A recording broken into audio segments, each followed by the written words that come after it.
Let's start with the headliner on ABC. This game kind of lost a little bit of its luster when Florida State took an L last Friday, but Miami at Florida State at 7:30. College game day is not going to be there. They're going to be in Tuscaloosa, but number 3 versus number 18. Not even just like looking at matchup wise, man. Like you're looking at this rivalry, dude. It's a rivalry that you and I kind of grew up with, right? And I mean, I grew up Notre Dame fan. You grew up an Alabama fan. Um, but we watched Florida State in the 90s, like just dominate fools. And we watched 99. Like everybody loved Peter Ward. Like us kids who were 12, 11 years old at the time, we loved watching Peter Ward. I remember being at friends' houses in the afternoon, 12 o'clock kicks, for Florida State, Miami, and watching the wide rights and the wide lefts and all the misses and just the games that go down to the wire. And then, Miami moves to the Big East and Florida State's in the ACC and they don't play a lot. And then they kind of get matched back up again in the ACC. And it's still kind of just lost a lot of its luster as the talent in Florida got spread out amongst, the rest of the country. Now it kind of seems like, okay, Miami's obviously keeping a lot of talent home. Florida State's keeping a lot of talent home. I mean, Florida, USF even's keeping a lot of talent home. So you got a lot of guys who, are from the state of Florida. They're playing against each other. They know this is a big rivalry game. It's in Doak Campbell where, the newly renovated stadium. We already saw them host one top 10 team earlier this year, number 8 Alabama. And we saw what happened in that game. So you got to think that this atmosphere is going to be rocking on Saturday night. The Tomahawk Chop is just going to be in full throat. And this is the first road game for Miami. You talk about all these wins they have, Notre Dame and Florida and USF. They've all come in Hard Rock Stadium. This is the first time they are going on the road. And if you remember them going on the road last year with, at Georgia Tech, right, and at Syracuse, they struggled, and they had Cam Ward at that time. Now, they didn't have as good of a defense as they do this year.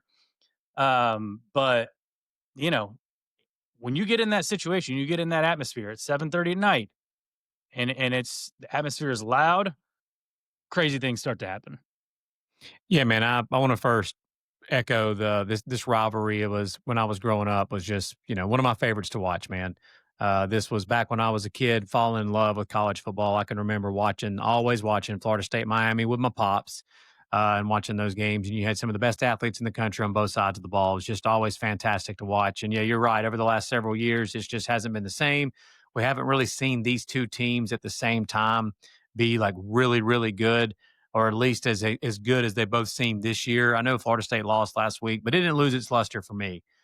This is still a big time football game between teams that have a lot of talent on both sides of the ball. Both teams have fantastic coordinators on both sides. The cat and mouse game between the coordinators is going to be, just awesome to watch. You've got first-year defensive coordinator Corey Heatherman at Miami, and you've got 2 first-year coordinators, not coordinators in general in college football, but at their respective places, and Tony White and Gus Malzahn at Florida State. So just seeing, how they decide to match up with each other and the adjustments they're going to make. Can't wait to see that. And 2, man, it's going to be all hands on deck for the most part for these teams. Wide receiver JoJo Trader and running back Jordan Lyle for Miami, both big-time playmakers and home run threats for the Canes, are going to be back from injury this week. Roydell Williams hasn't played since week 1 against his former team against Alabama. He's going to be back in the backfield this week. The week, whatever it is, 6 depth chart came out, and it had him listed as one of the top tailbacks on that list. So Roydell Williams and Gavin Sawchuk and Osmani Cromah will all 3 be in the backfield for the Noles this week. And, dude, as far as this matchup is concerned, let's start with the Florida State offense versus the Miami defense. This is where this honestly starts and ends for me in this game. Miami has to be able to slow down the Florida State running game. Florida State so far this year has ran the ball on 69% of their plays, which is pretty typical for a Gus Malzahn offense. He wants to be able to run the football. He's got a dual threat quarterback, Tommy Castellanos. He's got the 3 or 4 tailbacks in the backfield that I just mentioned a minute ago. So they're going to run the football. If you can slow down the Florida State running game and keep them not on schedule, keep a Gus Malzahn offense where they're not staying ahead of the chains and they're not able to run that tempo that they want to be able to run, you get them in a little bit of a 3rd and long situation. Castellanos is not the type of quarterback that you want living in the 3rd and 8s and the 3rd and 7 pluses because he's not as good of a thrower. He's not a bad thrower, He's just a better runner, and the Florida State offense is better running the football than they are throwing the football. So if Miami could slow down the running game, it's going to be strength versus strength, man. Florida State's number 2 in the country in rushing yards per game right now. Number 2 in the country. Miami's number 8 in the nation in rush defense. And Miami's played a pretty tough schedule so far this year as well, considering, other teams up to this point, through 4 games that they've played. They've played 3, well, I say 3, 2 P4 teams. South Florida might as well be a P4 team type. So they've played some solid competition. So, uh, I mean, do you think that this Miami defensive front that's so far this year has been able to be pretty stingy against the run? Do you think they can against Florida State slow down that running game? Yeah, we saw him do it against Notre Dame. Now the difference is obviously Castellanos, Yep. where his legs come in, and again, we know Gus Malzahn's going to have some wrinkles in the game plan, and playing at home is obviously a huge advantage for the offensive line. To get off on the ball and to obviously, you get the crowd into it and everything, and you start, firing off the ball and really leaning on that Miami defensive line. They've got to play with the lead. They've got to get out to an early lead in this game because if Castellanos gets into a situation where he's got to throw the ball, that's just probably not a good recipe for a win. And they don't. That's 31% of the time they pass the ball, so they do not want to pass the ball No, in and order to try and to win the game. and honestly, too, Deuce Robinson, he's a monster. He's been Right. fantastic for them. 17 catches, averaging 20 yards a catch this year. But that's it, bro. The majority of the rest of their wide receivers they've got another one that's done decent, but overall, it's Deuce Robinson. And then after that, the most production that they've had in the passing game has been their running backs Yeah, and we're not sure if overall. Squirrel White's alive, so it's still Exactly. undetermined. He still may be in the turf there in the end zone at UVA. You're right. But also too with the defense for Miami with Castellanos, he's going to try to get to the perimeter with his speed. You got to be able to set the edge as a defense. Well, Ruben Bain and Akeem Mesidor, that's 2 of your best edge rushers and 2 of your best edge defenders in general. I mean, Ruben Bain leads Miami in tackles. It's rare, man, that you see an edge rusher Mhm. lead your team in tackles. That tells me he's doing a hell of a job in the running game and also getting after the quarterback in the passing game as well. So Florida State has to be able to have some success, in my opinion, running inside because I don't know that they're going to be able to get to the edge as much as they want with those 2 pass rushers for Miami. Uh, and on the other side of the ball, I mean, we've seen it, bro. We saw it last year with Georgia. Most pocket passers, what is the number one thing that gives them trouble? Yeah, Pressure. just pressure right up the middle. Pressure right up in your face. Pressure in your face. Beck has again. I don't have the numbers right in front of me, but I've seen it in the bigger games. Even 2023 Beck that was really good at Georgia when they faced Alabama in that SEC championship game. They were able to get a lot of pressure on him and really make him uncomfortable in that game. And he wasn't the same quarterback in that game as he was other games that year. We saw Beck last year against the Ole Misses and against heck even Kentucky on the road last year game when you can get consistent pressure, not even consistent, when you can get pressure on him, it speeds him up. And this is not just him. This is like a lot of other pocket passers too. But he's liable to throw you the football if you get pressure on him and give you an opportunity to get some picks. And he's obviously just not as efficient, not as good. And again, that's most quarterbacks and most pocket passers.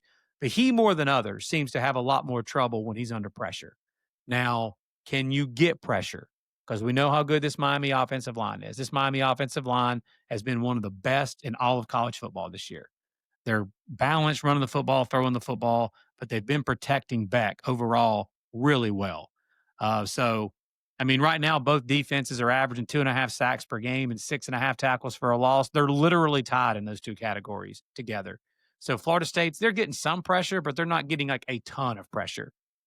Uh, Something I thought was interesting in this too, Tyler, with Miami getting a bye week before this game, you don't really see the type of defense that Tony White, the Mhm. scheme that he runs at Florida State. It's a little tougher to prepare for when you only have a week to prepare, in my humble opinion.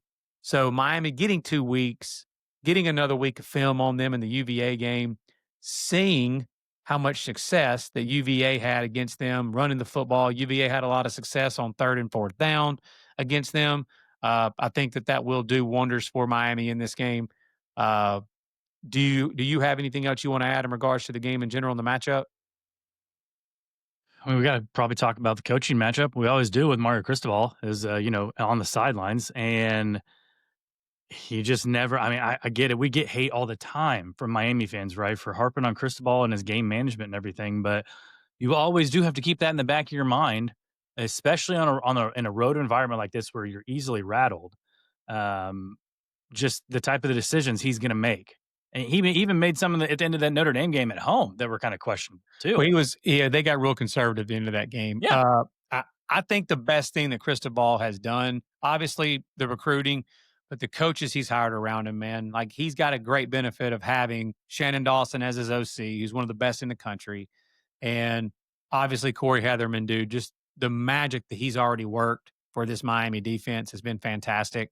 Uh, I personally want to see Miami come out and stick to the running game and not get away from it. Lean on that offensive line. When you go on the road, the best thing to help you with your quarterback and dealing with pressure is if you can run the football, it just opens up so many different things. That is what I think. You mentioned the road deal with Miami this year. I mean, last year. We'll see. This is their first road game, and obviously, this is going to be brutal, man. One of the things you just cannot handicap is an atmosphere like you're going to see Saturday night at the Doak.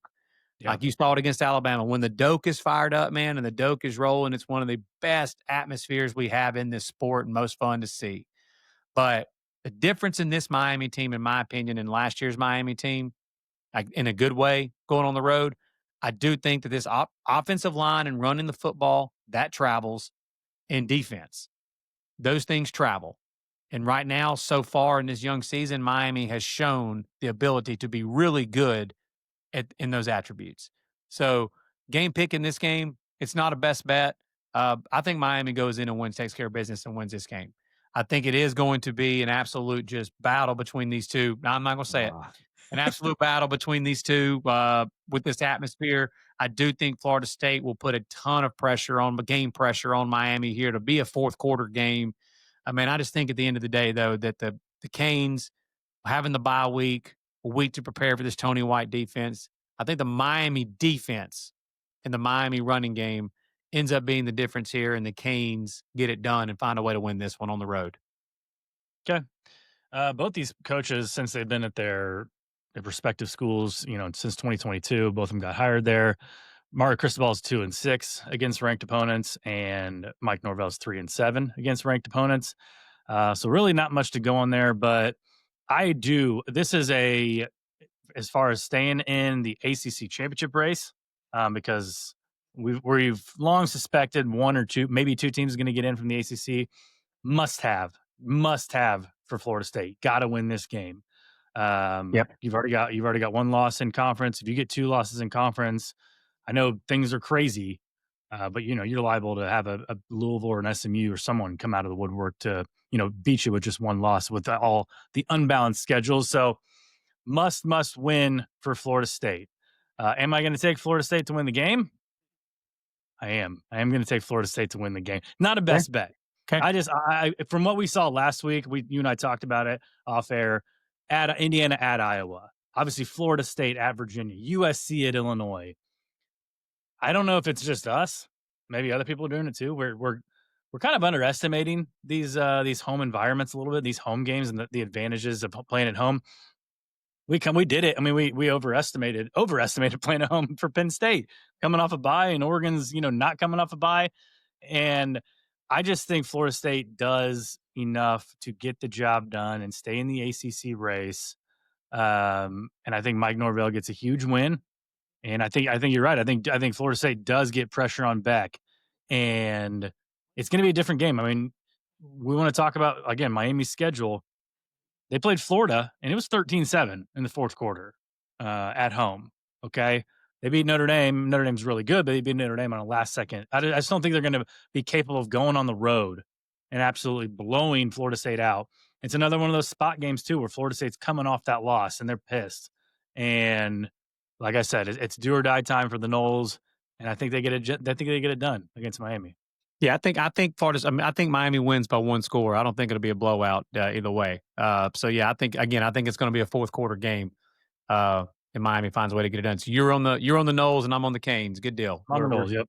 We're split down the middle on it. Love it. All right, that's it for us. We'll be back later on this week to recap all week 6 games. Like we said, it's Sleepy Saturday, but we know it's not going to be sleepy. We know we're going to have stuff to talk about after week 6, and it's going to be crazy. Week 7 and 8 look packed, so stick with us, man. We're going to be prepping some games. We're previewing them. Again, we're all over X, Instagram, and TikTok at Always Talking Ball. And then obviously, like we said at the beginning, click that subscribe button, click that follow button on YouTube, Apple, and Spotify. It would help us out greatly. Appreciate you sticking around for this long. For Lance Barton, I'm Tyler Noe. Take care. Have a great rest of your day, and we will see you next time.